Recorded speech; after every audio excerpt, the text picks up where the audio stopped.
आप देख रहे हैं किराए का फौजी एपिसोड नंबर 8। कहानी अब एक नए और खतरनाक मोड़ पर आ चुकी है। अंधेरी रात, आसमान पर गड़गड़ाती बिजली और बरसाती तूफान। फौजी अहमद और सायरा एक सुनसान जंगल में कदम रखते हैं। उनके सामने एक टूटा हुआ पुराना संदूक पड़ा है, जिस पर खून के धब्बे और अजीब निशान बने हैं। अहमद रुककर सख्त आवाज में कहता है, सायरा, ये जगह खाली नहीं है, कोई हमें देख रहा है। सायरा घबराई हुई आवाज में जवाब देती है, क्या ये वही संदूक है जिसका जिक्र खुफिया फाइलों में था? अगर ये खुल गया तो सब खत्म हो जाएगा। संदूक धीरे धीरे हिलने लगता है और अंदर से डरावनी सांसों की आवाज आने लगती है। अचानक जमीन जोर से हिलती है, बिजली चमकती है और एक धमाके के साथ संदूक का ढक्कन खुल जाता है। वो पल अहमद और सायरा के लिए सबसे डरावना साबित होता है। आखिर इस संदूक के अंदर क्या है? कौन सा राज है जो अब सामने आने वाला है? और क्या अहमद इस खतरे का सामना कर पाएगा? ये जानने के लिए देखते रहिए किराए का फौजी एपिसोड नंबर 8। अंधेरे जंगल में अब हलचल बढ़ चुकी थी। संदूक खुलते ही अंदर से धुएं और आग की लपटें उठने लगी। सायरा चिल्लाई, अहमद, पीछे हटो, ये कोई साधारण चीज नहीं है। अहमद ने अपनी बंदूक संभाली और नजरें तेज कर दी। अचानक उस संदूक से एक काला नकाबपोश बाहर कूदता है। उसकी आंखें लाल अंगारों की तरह चमक रही थी। वो रहस्यमयी आवाज में बोला, तुम सोचते हो कि शहर को बचाकर सब खत्म कर दोगे? असल खेल तो अब शुरू हुआ है। सायरा कांपती हुई आवाज में पूछती है, तुम कौन हो और ये संदूक किस लिए था? नकाबपोश हंसते हुए बोला, ये तो बस पहला जाल था। असली खेल तुम्हें अगले मोड़ पर दिखाई देगा। तुम्हारे पास वक्त बहुत कम है। इतना कहकर वो अचानक धुएं में गायब हो जाता है। सायरा और अहमद हैरानी से एक दूसरे को देखते हैं। अहमद ने गहरी सांस लेते हुए कहा, यह मिशन अब पहले से भी खतरनाक हो गया है। हमें हर कदम सोच समझ कर रखना होगा। लेकिन सवाल यह है, नकाबपोश कौन था? उसकी योजना क्या है? और क्या अहमद और सायरा इस रहस्य को सुलझा पाएंगे? जंगल की खामोशी अचानक भयानक आवाजों में बदल जाती है। चारों तरफ अजीब सी सीटी की गूंज और पेड़ों की शाखाएं हिलने लगती है। सायरा डरते हुए बोली, अहमद, ये सब हमें रोकने की कोशिश है। यहां कुछ गलत हो रहा है। अहमद ने अपनी बंदूक कसकर पकड़ी और कहा, सायरा, डरना मत, हमें आगे बढ़ना ही होगा। अचानक घने कोहरे के बीच से लोहे जैसे भारी कदमों की आवाज आती है। पेड़ों के पीछे से 3 विशालकाय रोबोटिक सैनिक बाहर निकलते हैं। उनकी आंखें लाल रोशनी में चमक रही थी और उनके हाथों में लेजर गन थी। सायरा घबराकर बोली, ये तो वही मशीनें हैं जिनका जिक्र फाइलों में था। अगर इनको रोका नहीं तो सब तबाह हो जाएगा। अहमद ने बिना वक्त गवाए पहली मशीन पर फायर किया। गोली की आवाज गूंजती है, लेकिन मशीन पर कोई असर नहीं होता। इसके जवाब में मशीनों ने एक साथ हमला कर दिया। चारों तरफ आग, धमाके और लेजर की बरसात होने लगी। सायरा जमीन पर गिरते गिरते बची और अहमद ने एक पेड़ के पीछे छिपकर फायरिंग शुरू कर दी। लेकिन सवाल यह है, क्या अहमद इन रोबोटिक सैनिकों को हरा पाएगा या ये मिशन यही खत्म हो जाएगा? रोबोटिक सैनिकों का हमला और भी खतरनाक हो गया था। अहमद ने तेजी से अपनी टीम की सीक्रेट डिवाइस निकाली, एक इलेक्ट्रोमैग्नेटिक पल्स गन। उसने जोर से कहा, सायरा, इस गन को एक्टिव करो। यही इन मशीनों का असली इलाज है। सायरा ने कांपते हाथों से डिवाइस को चालू किया। जैसे ही उसने बटन दबाया, एक तेज नीली लहर पूरे जंगल में फैल गई। पहली रोबोटिक मशीन झटके से रुक गई। उसकी लाल आंखें बुझ गई और वो धड़ाम से जमीन पर गिर पड़ी। लेकिन बाकी 2 मशीनें और भी गुस्से में आ गई। उन्होंने लेजर बीम से पूरे इलाके को आग की लपटों में बदल दिया। पेड़ जलने लगे, धुआं चारों तरफ फैल गया। अहमद ने सायरा को धक्का देकर बचाया और खुद जमीन पर लुढ़क गया। उसने दांत भींचकर कहा, हम इनके सामने ज्यादा देर तक नहीं टिक पाएंगे। हमें इन्हें खत्म करने का दूसरा रास्ता ढूंढना होगा। सायरा चिल्लाई, लेकिन कैसे? ये तो अजेय लग रहे हैं।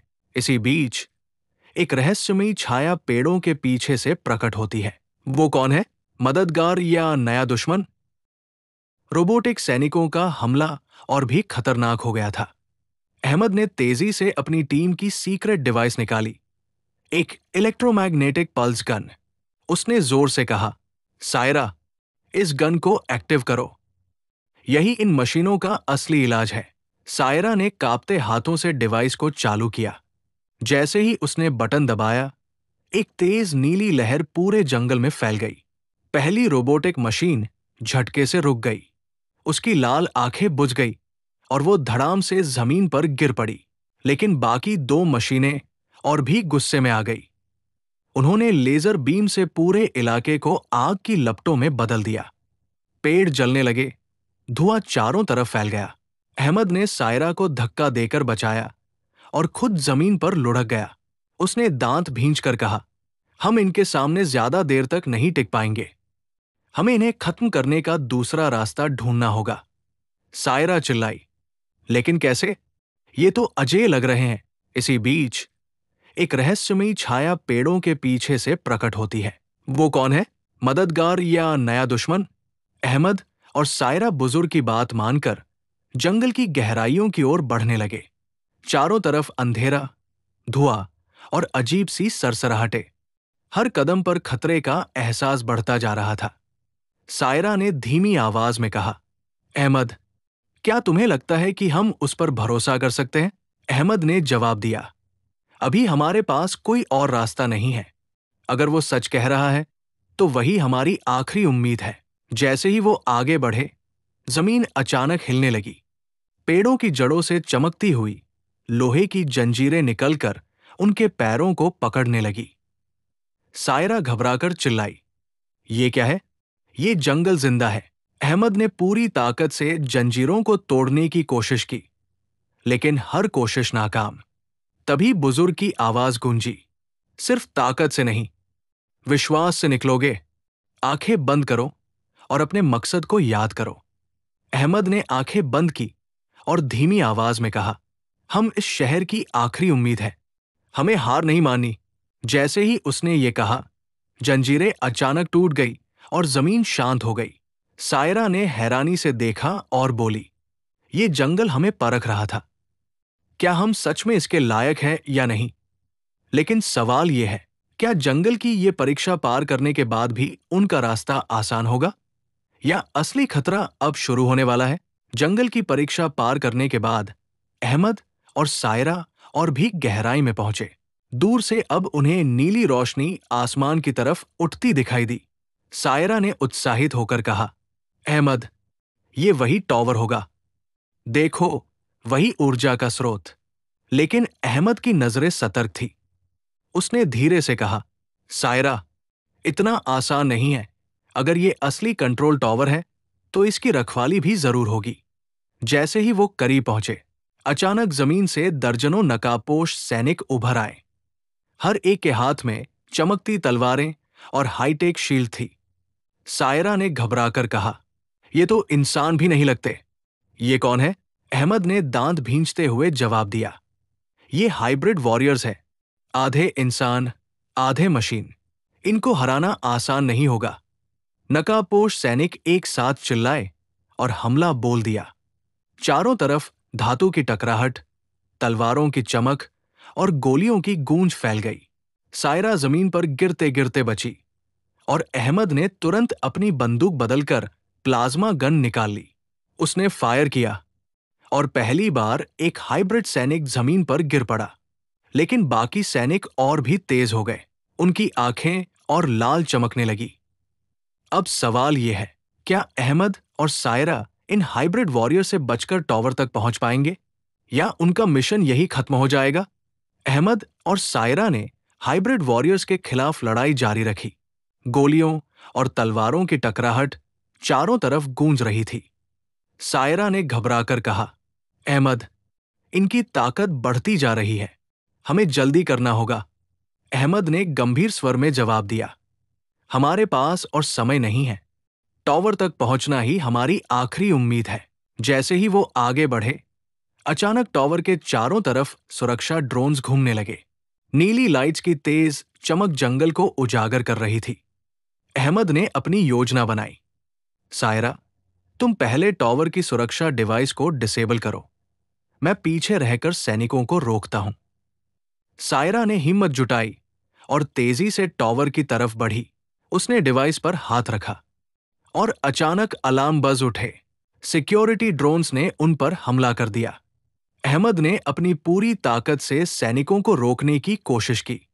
गोलियों की बारिश, धमाके और रोबोटिक वॉरियर्स की टक्कर, सब कुछ एक साथ होने लगा। लेकिन क्या अहमद और सायरा इस बार जिंदा रह पाएंगे? क्या वो टॉवर तक पहुंचकर उसे नष्ट कर पाएंगे? सायरा ने टॉवर की सुरक्षा डिवाइस को डिसेबल कर दिया। नीली लाइट्स मंद हो गई और ड्रोन्स धराशायी होने लगे। अहमद ने सांस लेते हुए कहा, बस अब टॉवर तक पहुंचना आसान हो जाएगा। लेकिन तभी टॉवर के भीतर एक तेज लाल चमक फैल गई। संपूर्ण टॉवर में अलार्म बजने लगा और अज्ञात रोबोटिक वॉरियर्स के सिग्नल सक्रिय हो गए। सायरा ने घबराते हुए पूछा, अहमद, ये क्या हो रहा है? टॉवर में और खतरा छुपा है? अहमद ने तय लहजे में कहा, हम इसे अब या कभी नहीं। टॉवर का कंट्रोल हमें खत्म करना होगा। दोनों ने टॉवर की ओर दौड़ लगाई। अंदर प्रवेश करते ही उन्हें एक विशाल ऊर्जा स्रोत दिखाई दिया, जो चमकती हुई नीली शक्ति छोड़ रहा था। वो शक्ति इतनी तेज थी कि चारों तरफ हवा झकझोरने लगी। अचानक टॉवर के छत से एक विशाल रोबोटिक गार्ड नीचे उतरता है। उसकी आंखें लाल और सिग्नल बीम वाली हैं। अहमद ने अपनी आखिरी गोली निकालते हुए कहा, यह आखिरी लड़ाई है, या जीतेंगे या हारेंगे। सायरा और अहमद की लड़ाई अब टॉवर के अंदर पूरे जोर के साथ शुरू हो गई। अहमद और सायरा टॉवर के अंदर अंतिम लड़ाई के लिए तैयार थे। विशाल रोबोटिक गार्ड सामने खड़ा था। उसकी लाल आंखें भयानक चमक रही थी। अहमद ने दृढ़ स्वर में कहा, सायरा, अब या कभी नहीं। हमारी सारी मेहनत और शहर की सुरक्षा इसी लड़ाई में निहित है। सायरा ने अपनी हिम्मत जुटाई और कहा, चलो, इस बार हम हार नहीं मानेंगे। दोनों ने एक साथ हमला किया। गोलियों और प्लाज्मा बीम की बारिश के बीच अहमद ने गार्ड की कमजोर जगह पर निशाना लगाया। रोबोटिक गार्ड लड़खड़ा गया और आखिरकार धराशायी हो गया। सायरा ने ऊर्जा स्रोत की तरफ इशारा किया, अहमद, अब इसे नष्ट कर दो। अहमद ने हथियार से स्रोत पर फायर किया। नीली रोशनी फट गई और टॉवर में विस्फोट हुआ। जंगल में हर तरफ धुआं और हलचल फैल गई। जब धुआं छंटा, अहमद और सायरा सुरक्षित बाहर खड़े थे। शहर बच गया और टॉवर का खतरनाक रहस्य हमेशा के लिए खत्म हो गया। लेकिन उनका मिशन अभी खत्म नहीं हुआ। अगली बार दुश्मन और भी चालाक और ताकतवर होगा। क्या अहमद और सायरा नए खतरों का सामना कर पाएंगे? जानने के लिए देखते रहिए किराए का फौजी अगले एपिसोड में।